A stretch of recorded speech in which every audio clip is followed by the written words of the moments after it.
अस्सलाम वालेकुम व्यूअर्स, विच पाकिस्तान का नया एपिसोड लिए मैं हूं आपका मेजबान अब्दुल रहमान। आइए डिस्कस करते हैं आज की दो इंटरेस्टिंग न्यूज। चाइनीज कंपनी ने पाकिस्तान के सबसे बड़े टेक्सटाइल पार्क्स बनाने के लिए हुकूमत के साथ एमओयू पर दस्तखत कर दिए हैं। इन दो टेक्सटाइल पार्क्स के अंदर मजमूई तौर पर 5 लाख नौकरियां पैदा होंगी और यहां से $5 बिलियन की एक्सपोर्ट्स मुतवक्के है। एक बड़ी डेवलपमेंट है, इससे आपसे डिस्कस करेंगे।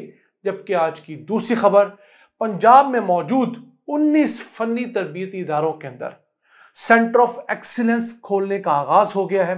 इन सेंटर्स के अंदर 8 जदीद तरीन कोर्सेज करवाए जाएंगे ताकि तलबा वहां पर टेक्निकल ट्रेनिंग लेने के बाद अपना बेहतर रोजगार कमा सकें और मुल्क की तरक्की में भी अपना हिस्सा डाल सकें।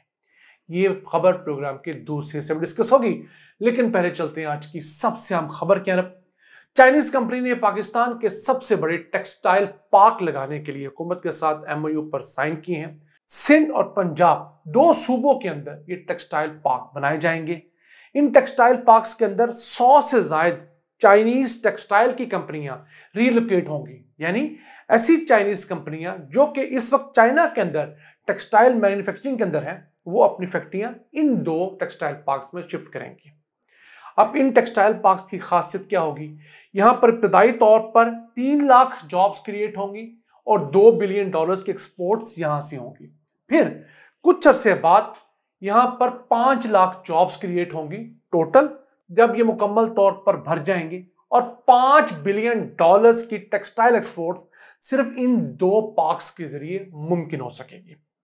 अब इन पार्क्स के ऊपर इसी साल के आखिर में काम का आगाज हो जाएगा और अगले 3 साल के अंदर ये मुकम्मल हो जाएंगे। इस सिलसिले में पाकिस्तान का जो फेडरल बोर्ड ऑफ इन्वेस्टमेंट है और चाइना की सबसे बड़ी टेक्सटाइल मैन्युफैक्चरिंग कंपनी रूवी के दरमियान एमओयू साइन हुआ है। उनके चेयरमैन अपने 9 रुकनी वफ्द के साथ पाकिस्तान आए थे और यहां पर ये तमाम साइन करके गए हैं। अब इन पार्क्स की खासियत और ये होगी कि इनके लिए बिजली का इंतजाम जो है वो जीरो कार्बन मेथड के जरिए किया जाएगा, यानी ये सूरज या हवा से बिजली हासिल करेंगे। अपने सोलर पैनल लगाएंगे या इसके साथ साथ विंड एनर्जी का बंदोबस्त करेंगे, जिसके जरिए ये ऑटोमेटेड पार्क्स जो हैं बगैर किसी और फॉसिल फ्यूल से पैदा होने वाली बिजली के चलेंगे। याद रहे, ये जो रूवी कंपनी है ये पाकिस्तान में पहले इन्वेस्टमेंट कर चुकी है, जो कि साहिवाल कोल पावर प्लांट था। अब ये दूसरा बड़ा इसका वेंचर है। बेसिकली ये जगह लेकर वहां पर पूरा इंफ्रास्ट्रक्चर डेवलप करेंगी और फिर अपने रिसोर्सेज के जरिए अपनी जो सब्सिडरीज हैं या अपने ताल्लुक वाली दूसरी कंपनियां उन्हें पाकिस्तान रिलोकेट करवाएंगी। क्यों? पाकिस्तान के अंदर लेबर सस्ती है। दूसरा, पाकिस्तान से टेक्सटाइल एक्सपोर्ट्स आप अमेरिका, बरतानिया, यूरोप आसानी कर सकते हैं। टैक्सेस जीपीएस स्टेटस के तहत ना होने के बराबर है। जबकि ये कंपनियां अगर चाइना में अपनी प्रोडक्ट्स बनाती हैं और वहां से एक्सपोर्ट करती हैं तो अमेरिका में बहुत सारी चाइनीज प्रोडक्ट्स के ऊपर बैन है। फिर अगर यूरोप में भी करती हैं तो वहां पर टैक्सेस बहुत ज्यादा है। तो जो जीपीएस स्टेटस दिया हुआ है पाकिस्तान, बांग्लादेश और दीगर मुल्कों को यूरोप ने, ताकि उन मुल्कों के अंदर इंडस्ट्री बढ़े, वहां पर ज्यादा टेक्सटाइल मैन्युफैक्चरिंग हो, तो उसका ये कंपनियां फायदा उठाना चाहती हैं। इसके साथ साथ ये कंपनी 2 जगह अपने होलसेल सेंटर भी खोलेंगी, एक कराची और दूसरा लाहौर के अंदर, जहां पर ये अपनी प्रोड्यूस बल्क में फरोख्त करेंगे। अब यहां पर एक चीज हम और क्लियर करना चाहते हैं। इससे पहले एक चाइनीज कंपनी चैलेंज अपैरल के नाम से पाकिस्तान की सबसे बड़ी टेक्सटाइल मिल लगा रही है। लाहौर कसूर रोड के ऊपर 100 एकड़ जगह ली जा चुकी है, उसे स्पेशल इकोनॉमिक जोन भी डिक्लेयर कर दिया गया है।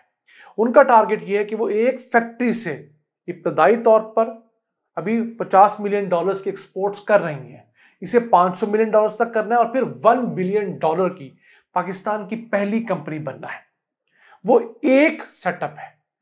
ये समझिए 2 इंडस्ट्रियल पार्क्स लगेंगे जिसके अंदर 100 मजमूई तौर पे कंपनियां आकर अपनी फैक्ट्रियां सेटअप करेंगी और यहां से फिर एक्सपोर्ट्स का आगाज होगा।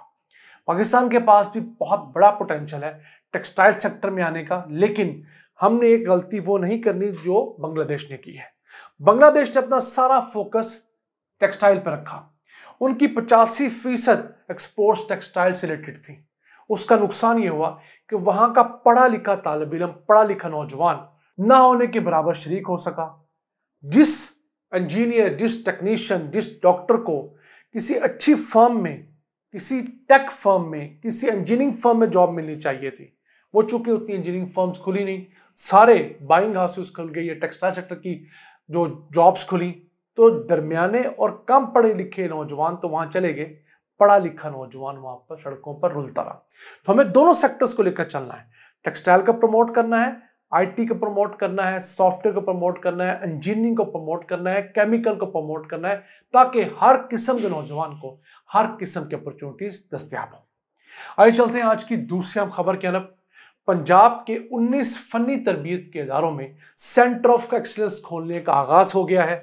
पहला लाहौर के अंदर अल्लामा इकबाल टाउन में जो कॉलेज ऑफ टेक्नोलॉजी है उसके अंदर शुरू किया गया है, बाकी मजीद खोले जाएंगे। 16 टेफ्टा के मुख्तलिफ इदारों में खोलेंगे और 3 जो है पंजाब वोकेशनल ट्रेनिंग काउंसिल के कॉलेजेस के अंदर खोलेंगे।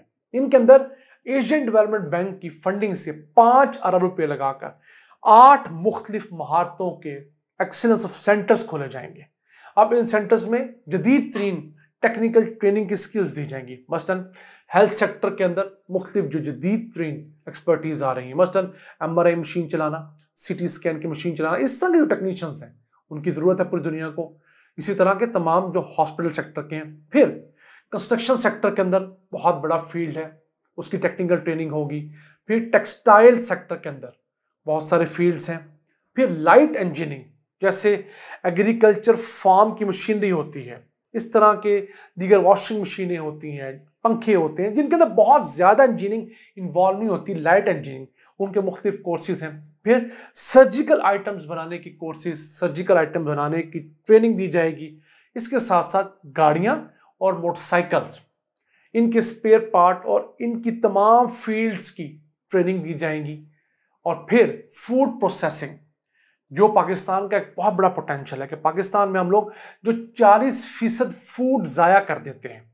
जी हाँ, हम लोग फसल, सब्जियां, फल तैयार करने के बाद 40% ज़ाया करते हैं और ये 40% के नुकसानात सालाना 1.3 बिलियन डॉलर्स के बनते हैं।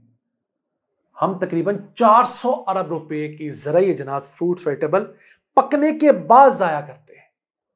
ये इतने पैसे हैं जो पंजाब या वफाक के सालाना ज़राई बजट से भी 4 गुना ज़्यादा है।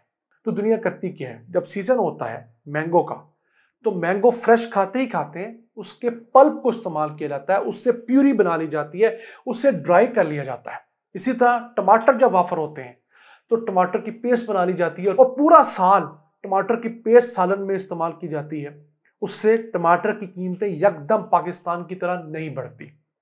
तो हमें भी चाहिए कि पाकिस्तान के अंदर ऐसी प्रोडक्ट्स जो इस तरह वैल्यू ऐड की जा सके, जिनकी प्रोसेसिंग हो सके और सेहत के उसूलों के मुताबिक हो, केमिकल के इंटरवेंशन के बगैर हो, उन्हें किया जाना चाहिए।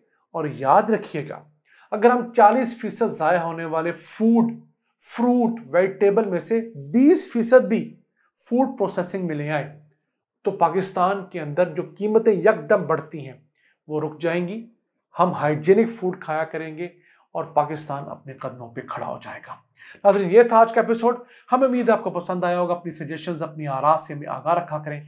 अपने मेज़बान अब्दुल रहमान को इजाज़त दीजिए। अल्लाह के बाद।